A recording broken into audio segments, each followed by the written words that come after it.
How much should we charge as engineers for a full strip down service? And if you're a customer, how much are you willing to pay for a full strip down service? Now on June the 15th, 2022, Part L of the building regulations changed. And in those regulations, it says when we are servicing boilers, we must follow BS 7593/2019 and the manufacturer's instructions. So basically, there's loads more tests we need to do. So what I'm going to do in this video is I'm going to do a full strip down service, and we can see then exactly what we should be charging for it, and if you're a customer, how much are you willing to pay. So let's get on with it and get onto site and get this full strip down service carried out to BS 7593/2019, Part L of the building regulations and those manufacturer's instructions. Now today I'm on site and I'm actually servicing the Ideal Vogue boiler. Now this is my favourite boiler. I've always liked this boiler since it was launched. I think it looks good. That's the thing about it looking good. They're great at doing what they do, heating up hot water and central heating, and I think they're value for money. Now, first thing I need to do when I'm servicing a boiler, like I do when I go to anybody's property, is I need to do my safe to touch test. Now this boiler has a plastic cover, but the rest of it is steel, and obviously all the pipework coming into the boiler is steel. So I will be checking the boiler and then checking the meter and all the pipework. And then the next thing I'm going to do is make sure it works. Now first thing is always prove it, and then I need to go touch all the metal pipes. But everything seems good there. Try the metal casing, because obviously the front is plastic. That's good there. And then I need to go back. So now the boiler is safe to touch. I need to go and do this now at the meter. Okay, so I can now touch the gas pipe, the meter. Everything seems good there now. Now before I touch this, I have to go back to that known supply and prove it again.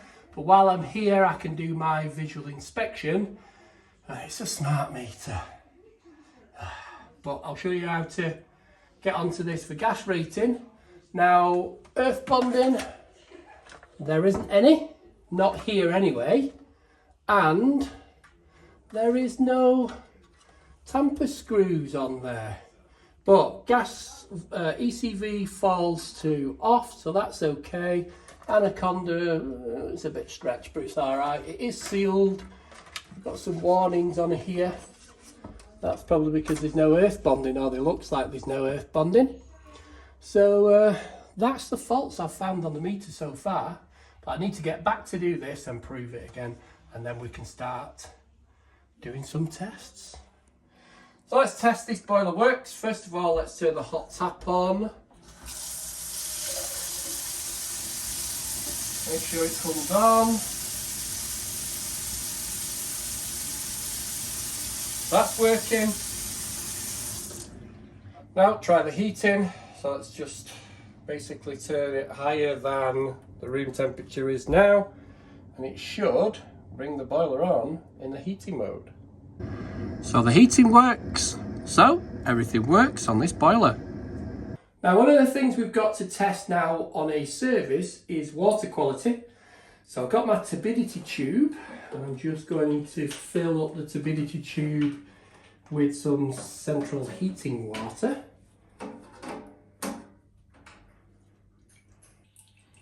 So it's just over the line. So now I can get rid of the excess up to the line, and then I'll leave it to settle, and then look through the tube and see if this actually is a clean system or not. Now you can see the turbidity tube, the water is like not quite a yellow colour, but it's an off yellow colour. Now if it was like black or orange, then we would be having problems. that is magnetite and rust. So if we look down the turbidity tube now, you can see it's pretty clear, this water. So I am thinking this is inhibitor. So now I need to get my inhibitor test strips and test the water. Now I carry the Fernox Express inhibitor test strips when I'm on site. So I'm just going to get one of the test strips and dip it in the water from the turbidity tube. Count to 2, shake off the excess. Now I'm just going to leave this for a minute and then test it on the side of the jar here to see exactly how much inhibitor we've got in. But already I can see it's picking up more than 150 parts per million of inhibitor. So this has pretty much told me already that this, like I thought it would be, is that it's got lots of inhibitor in it. Now also on the visuals we need to check the condensate pipe, and this condensate pipe actually terminates inside the property, so it doesn't need insulation. Also, this boiler, which was only installed a year ago, has a filter, so we will be cleaning and checking that too. Now we need to check the flue on the outside and the inside, that there's no white showing. So let's check and see it's sealed on the outside. So it is cemented all the way around on the outside and on the inside. So that's the flue check done. Now, just carried out a tightness test. And on my tightness test results, it basically says it's dropped 0.07 millibars, so nothing. Now, technically, do we need to do a tightness test on a service? Well, according to Regulation 26.9 of the Gas Safety Installation Use Regulations, 1998, revised in 2018, it basically says we don't need to do a tightness test. But on a service, we always do a tightness test, and I do have one of my trainees with me today, so he needs to do tightness testing, so that's why we always do them. But best practice for me is always carry out a tightness test when you're doing a service. If you disagree, put in the comments down below. Now always make sure before you actually start any work and you've got a worktop below you and it needs protection. So I've just got a couple of tea towels here to put down so I can put my tools on there. I'm not actually going to be standing on this, so I don't need to check how strong it's going to be, but I do need to protect it from scratching, because some customers get a bit annoyed if you mess up their worktop. Let's drop the flap and have a look at the inside, see if there's any problems. So if we start at the top, everything looks good here. No signs of any scorching around the heat exchanger. We are going to be taking this out and checking inside and cleaning.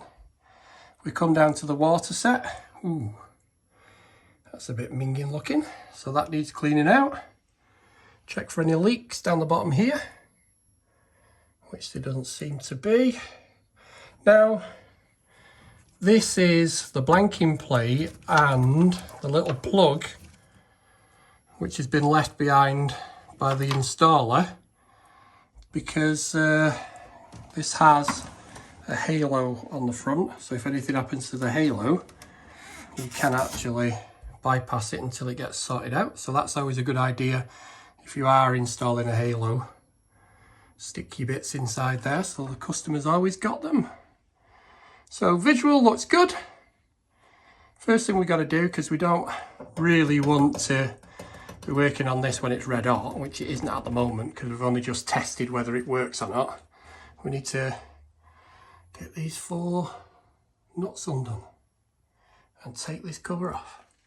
Now, first thing I'm going to do is clean the condensate trap because it looks a bit iffy. So on this boiler, all you've got to do is lift that off, then it twists and pulls up.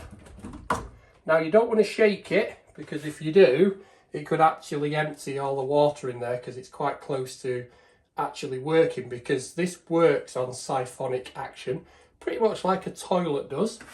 So once it gets up to this distance here, it starts to drain itself, and you can see now it's draining itself. So that's how the trap works on these ideal boilers. Now the trap's out and it's clean, and you can see it's a lot better than it was. Now, before you put the trap back, you've got to make sure you fill it back up with water. Otherwise, the products of combustion can actually affect this trap. So we've now put the water trap back in.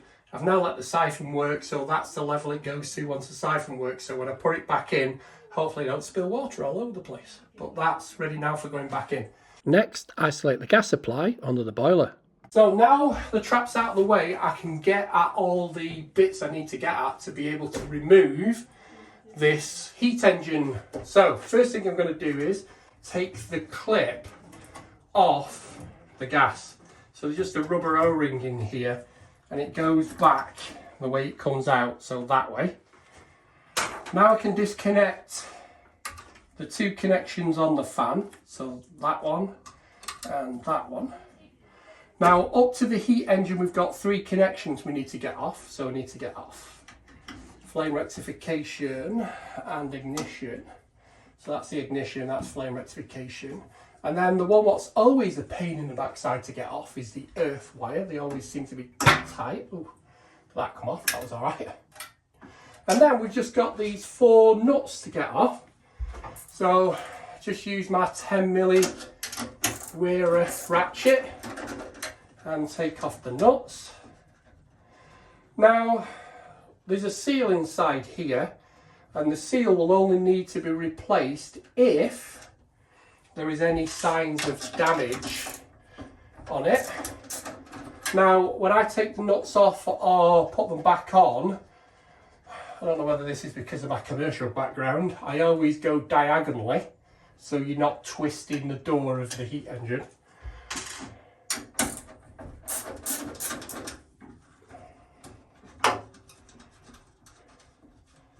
So once these 4 nuts are out, then this whole heat engine will lift out.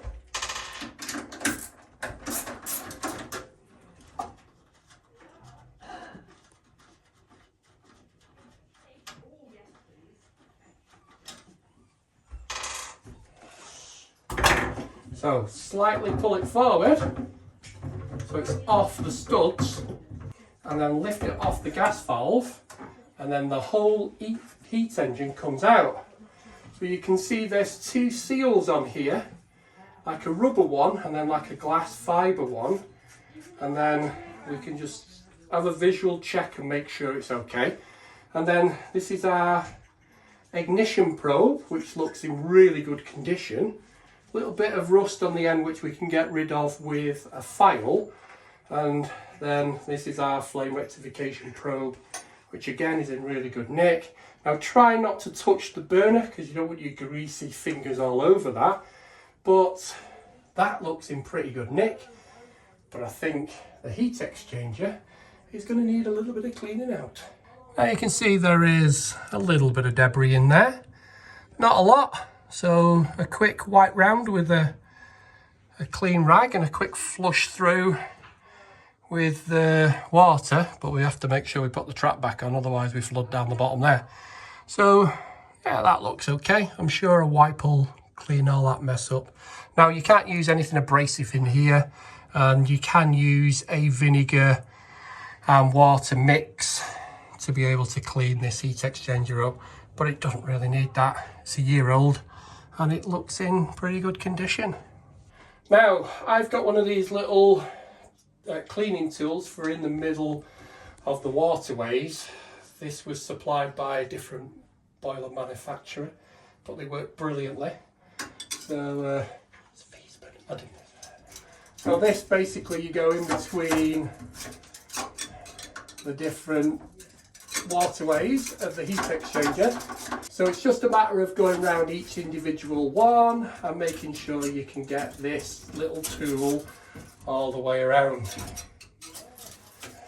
So that's now the heat exchanger clean. So it looks tons better now. So we can start putting it all back together again. Now, one of the things you need to make sure, guys, is that the rubber seal hasn't fallen off down here when you've taken the actual heat engine out. So this seal goes on there. So now it's all back together again. Make sure you put your earth clip back on and HT leads, and then we put the trap in. Now the reason for the trap to be clear is so you can see that you've actually, I don't know whether you can see that, fitted the condensate trap back onto this rubber connector here. So that's all back together again. So now we can do some tests, like testing the expansion vessel to see what that is. So let's get on with that. Don't forget, before you can carry out any tests, you need to put the gas back on. Now what I've done is I've isolated the valves underneath here. There is a drain down at the back here to be able to drain the heat exchanger. So I've taken the pressure out of the boiler. Now it's just out of the boiler. So what I'm going to do is I'm going to use my little pressure gauge here. I'm going to go onto here and see what pressure we've got in the expansion vessel to see whether it needs topping up or not. So I'm just going to turn it on, make sure it reads bar, which it does, and then screw this onto here, and now this should read and tell me what we've got in. Now, in our vessel, we've got 0.7 of a bar. Now, these vessels are normally between 0.8 and 1 bar. So if I wanted to top this up, what I'm going to do is I'm just going to open the pressure relief valve. Now, there'll be a load of you now start screaming, going, "You can't open the pressure relief valve, you'll knacker it." Well, actually, the water quality in this boiler is really, really good. That's why we tested it first. I didn't use the relief valve to drain it, but I'm just going to open it because I need some way of getting rid of the water when I put some pressure in here. Otherwise, it's giving me false readings. So I'm just going to twist the pressure gauge open, the pressure relief valve open, not the pressure gauge, the pressure relief valve. So now I'm just going to pop it up, and it only needed that little bit to go to 8.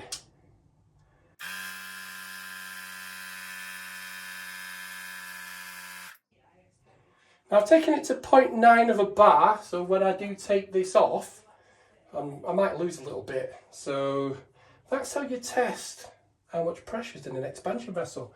Now the other thing I need to do is, now when I take this off, is I need to get some leak detection fluid and test and make sure that the Schreider valve isn't passing. So now I've taken off the pressure gauge, I'm just going to put a little bit of leak detection fluid on the Schreider valve and make sure it doesn't bubble up. That looks pretty good, so I'm going to just wipe that off with a bit of a rag.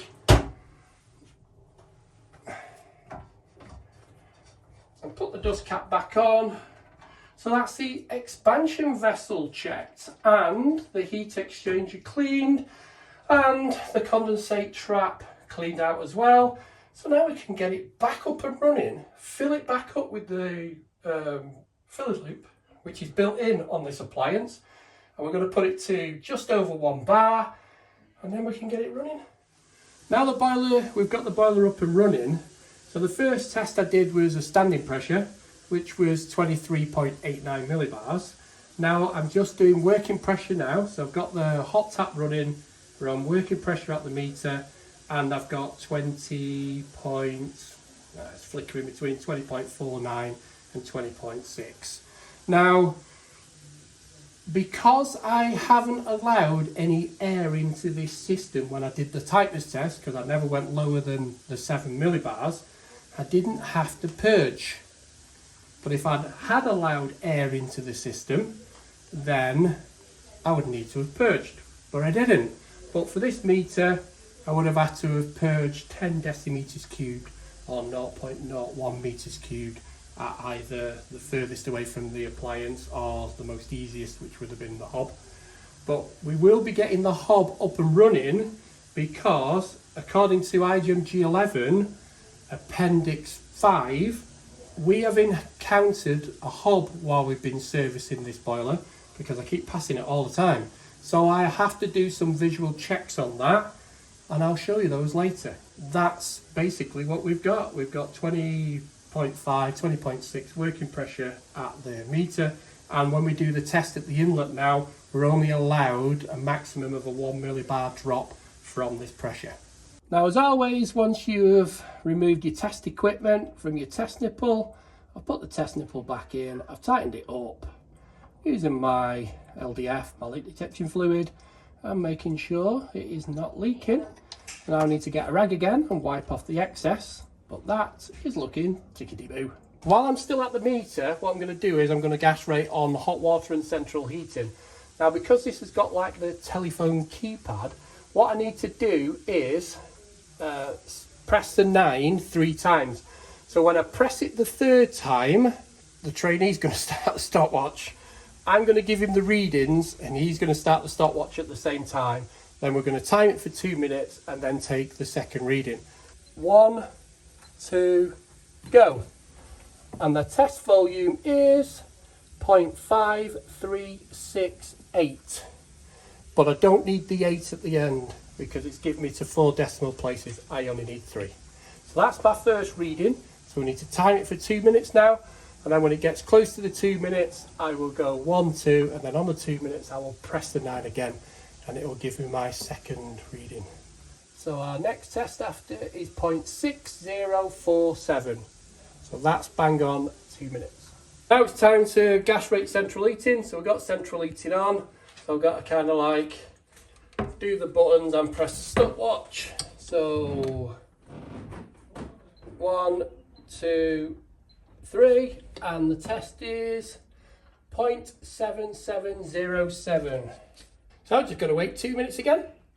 Now, when we gas rated the hot water, that came out at 19.75 kilowatts net. So it's 32 kilowatt boiler this, so nowhere near what it needs. But we are just coming to the end of summer, so the cold water coming in isn't that cold.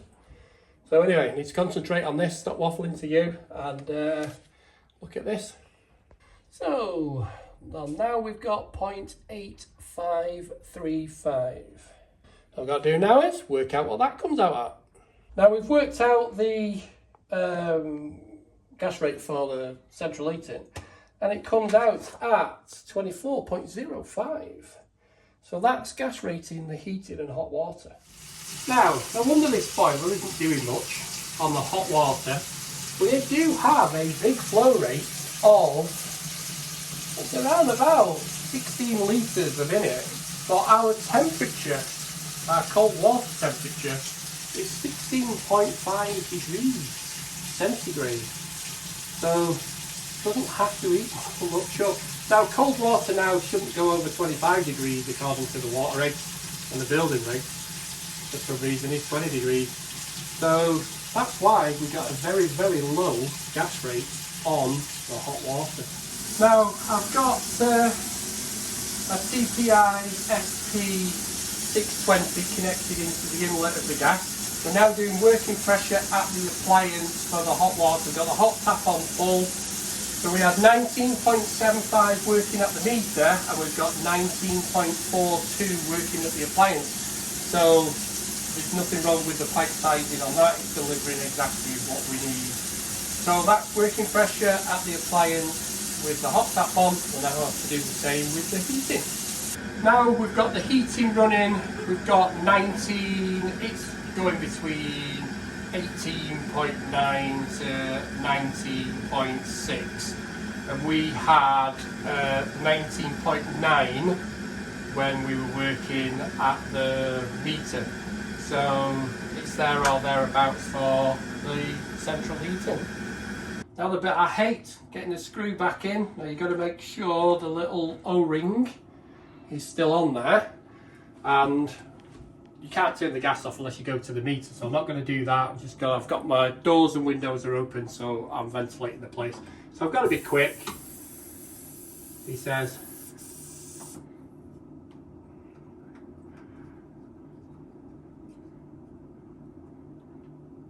So that's the test nipple in, and obviously we need our LDF to see whether it's passing or not. Which it isn't. Now the test I'm doing now is I'm doing a sweep test with this TPI DC710 flue gas analyzer, and I'm just going round here because we've taken this off, so I'm just checking and making sure the seal is good. Now this is a 2-minute test, a sweep test, and if we're looking for less than 10 parts per million CO, if I'm getting any CO coming out of here, I'm not going to be happy. So I'm just going around here now just to check. Now I have checked with my fingers as well, and the door is cold even though we've been running it we've done all the other tests, so the gas rates and the inlet pressures and everything, and the burner door is still cold. So that's a good indication of it's not actually passing through the seal. So I've got 41 seconds to go.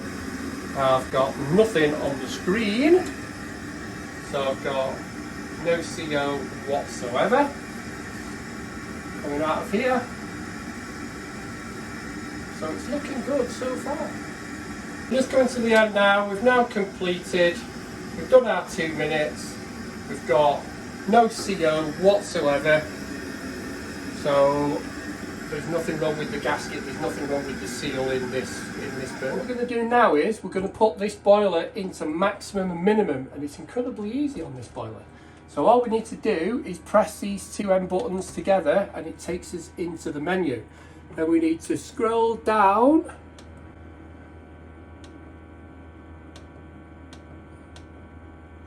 till we get to service mode.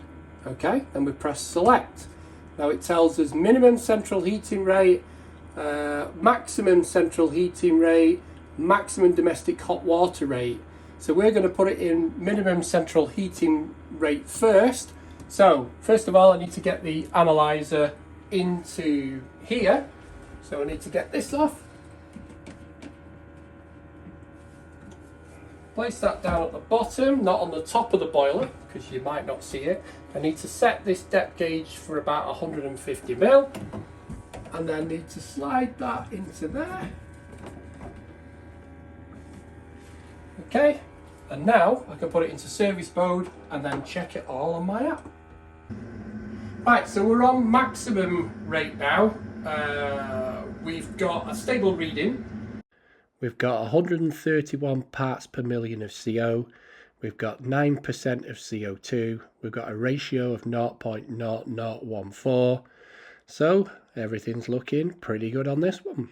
And we're allowed a ratio of 0.004 and below. So that's what it's giving us. According to the screen, the target fan speed is 100% and we've got it at 99%. So that's what it is on maximum. Let's put it on minimum. On minimum, we've got 15 parts per million of CO. Again, 9.0% of CO2, but this time a ratio of 0.0002.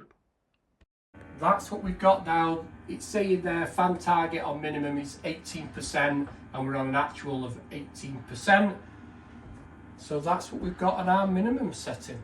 Now, we can't adjust this. There's no way of adjusting this on any ideal boiler.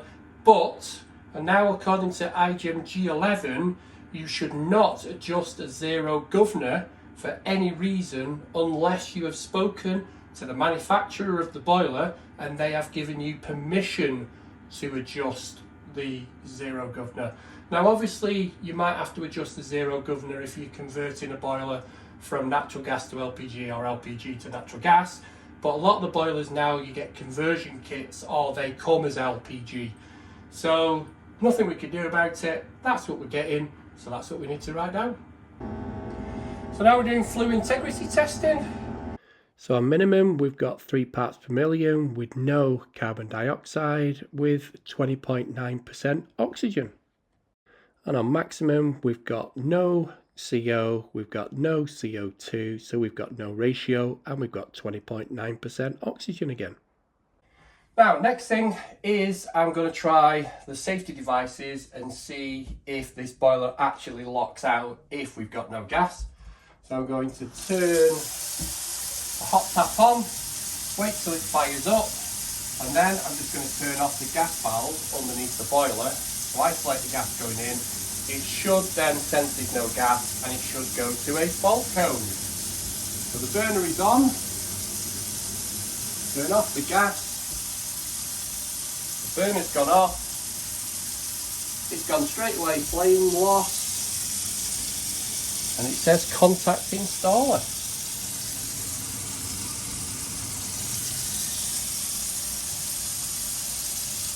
So turn the tap off, put the gas back on, wherever it is. Try it again.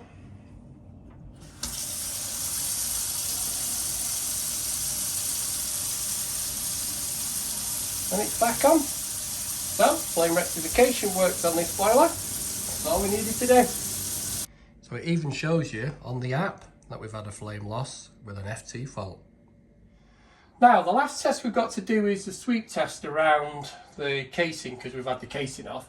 But what I always tell or always advise my trainees to do is take a picture of your flue gas analysing sample points, and that will always remind you that you've put the actual test points back on, because a lot of guys, when they go to service boilers, find the test points missing. Now, if the test point is missing on the products of combustion out, under IGEM G11, that is classed as immediately dangerous, even if you got less than 10 parts per million CO coming into the room. But if your test point is missing on your air inlet and you've got less than 10 parts per million of CO coming into the room, that's deemed at risk. But if you've got more than 10 parts per million of CO coming into the room, that's immediately dangerous. So it's just a little trick, a little tip, just to make sure that you haven't left the test point off. So the results on the sweep test, 0 parts per million for CO. So after the 2 minutes, we are safe. So I just finished the sweep test around the casing. No CO whatsoever coming round after the 2 minutes. So that's all our tests complete. Now, next job is to clean out the filter and check the filter. So isolate the 2 valves on this side here, and we need to take off this cap here, which is just a dusting dripping cap. Then we need to take out the magnet, and we need a flat screwdriver just to open up the valve, and then just quickly open this valve to blast out any debris. Then we can close this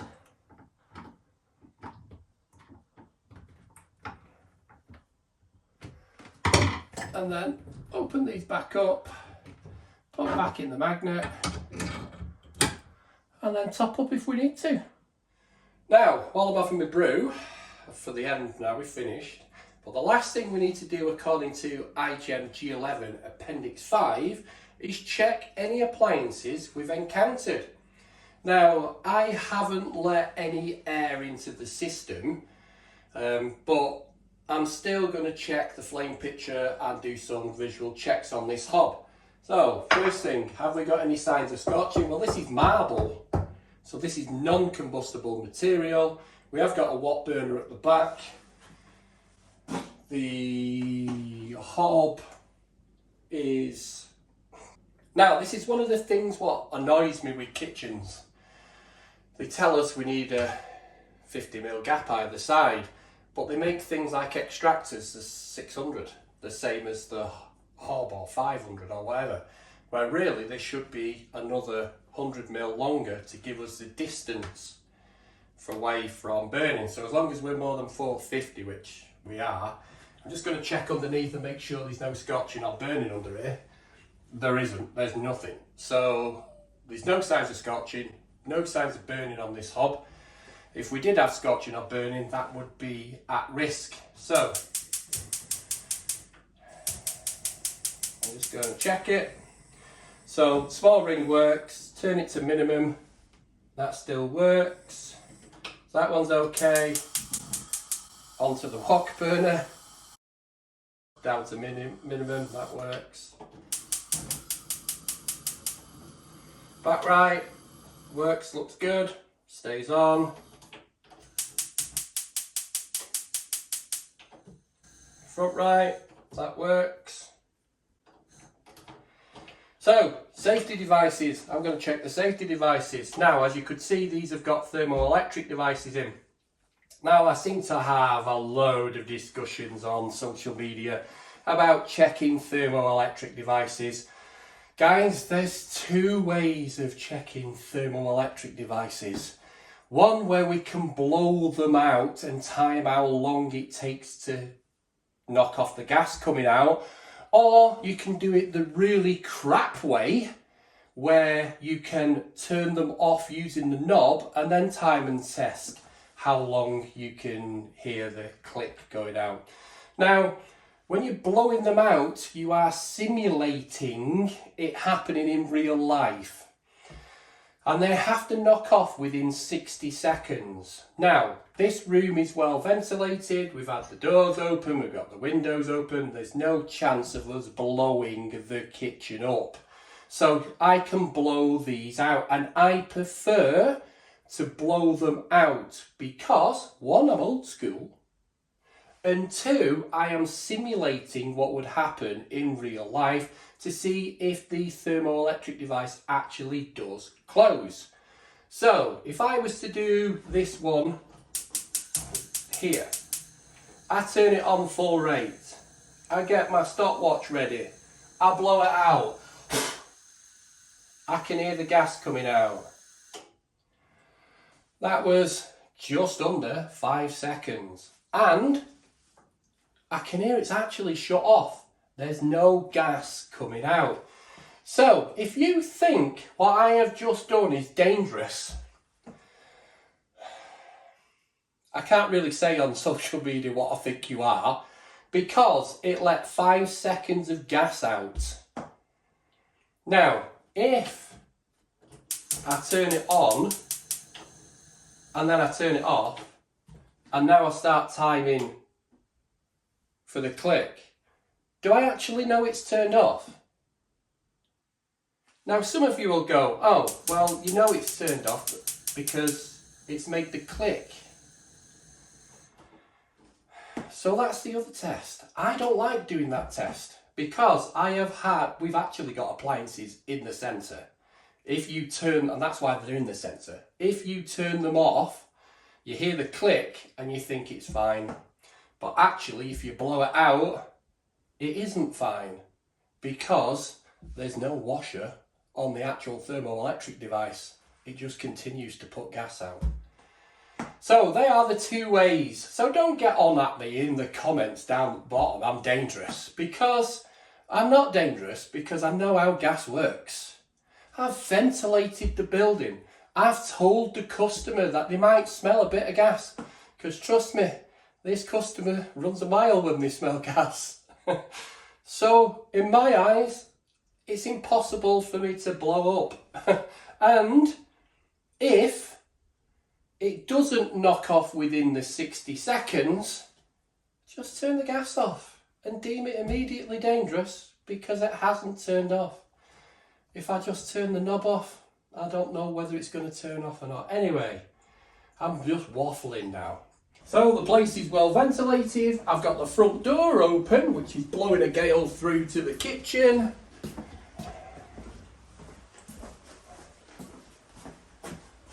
And I've got the patio door open, so you can actually feel the draft blowing through here. So don't tell me the place isn't ventilated. So if you want to have a go at me in the comments, have a go, but I'll still think you're a... I will blank that bit out.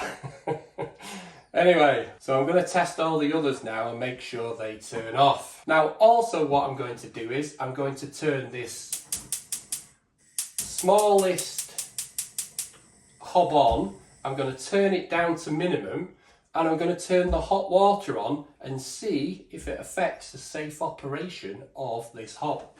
So, over to the sink. Turn on the hot tap. Make sure we get some hot water coming out. There's the hot water, so we know now the boiler's fired up. Let's go back to the hob, and it's made no difference.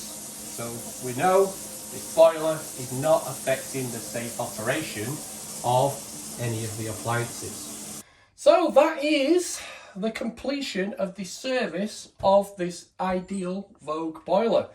So I'm going to finish my brew, then I've got the paperwork to fill in.